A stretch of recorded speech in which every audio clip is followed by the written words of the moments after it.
As you can see behind me, facilities are still hard at work clearing up the rest of the snow here at York Hill. And spring weather outside is great, but it comes with a downside: allergies. Millions of Americans suffer from runny nose, cough, and stuffiness this time of year. To get students excited for the game this weekend, the university has declared Spirit Week. Students at universities like these will be looking for jobs come May. 5 days after the blizzard of 2013, the aftermath is still affecting Quinnipiac's York Hill, where facilities are removing the snow from campus. However, students living off campus did not have the luxury of snowplows after the storm hit. Senior Kyle Bean lives at Kings Highway in North Haven, a 5-minute drive from Quinnipiac, and spoke about his experience.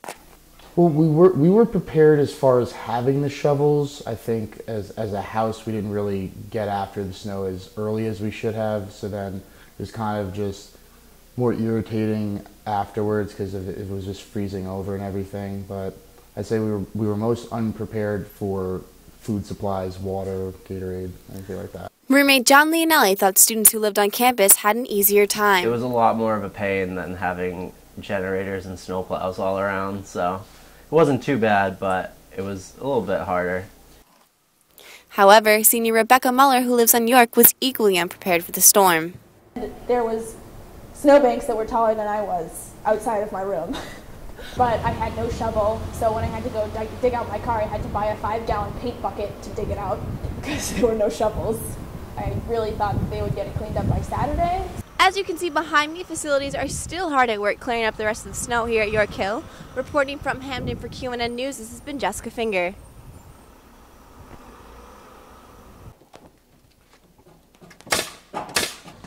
Hurricane Sandy left a 90-foot oak tree in the middle of April Fury's vacation home. Now, a month later since the storm hit, construction repairs have just begun. Thought that because it had withstood the last couple of big storms this year and last year, that there weren't going to be any issues with the house. We went to the city of Danbury to have them come out to take a look at the property, and it was condemned because they felt that more than 50% of the structure's integrity had been compromised.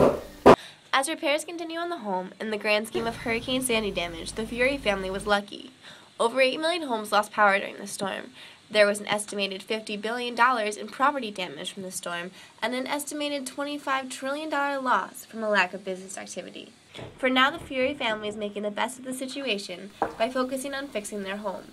They've even renamed the house, titling it the house that Sandy built, and are reusing part of the oak tree which caused the original damage. We're going to turn this into a coffee table. For the Fury family, this will be the house that Sandy built. Reporting for QNN News, this is Jessica Finger. It may look like an ordinary Saturday night here at O'Toole's Irish Pub. However, inside, locals are shaving their way towards a cure for kids' cancer. The New Haven County Firefighters Emerald Society hosted the 6th annual St. Baldrick's event. In the last 5 years, they've raised more than $300,000 to end childhood cancer. They do it by shaving their head. While men went bald, a few girls were brave enough to lose a few inches of their hair. However, one mother took it a step further. She shaved off all of her hair in honor of her son, Logan, who was diagnosed with leukemia 2 years ago. Happy birthday! I'm here to shave my head for Children's Cancer Research. People were asking me, are you going to shave your head? And I wasn't planning on it. And later on that night, about 2 in the morning, I decided to sign up. And then this year, they asked, can we honor Logan again? And I said, sure. And I decided to shave my head again. So now I can't wait to do it. 10 minutes later, Robin was hair-free. It feels different. No, it feels good. It feels good. Yeah, I'm used to it. I don't know, I just couldn't stop smiling because it's for a great cause, and my son was staring at me, so I didn't have tears in my eyes. It's a happy day. It was good. All the money from the event will be given back to Yale for childhood cancer research. From New Haven, I'm Jessica Finger.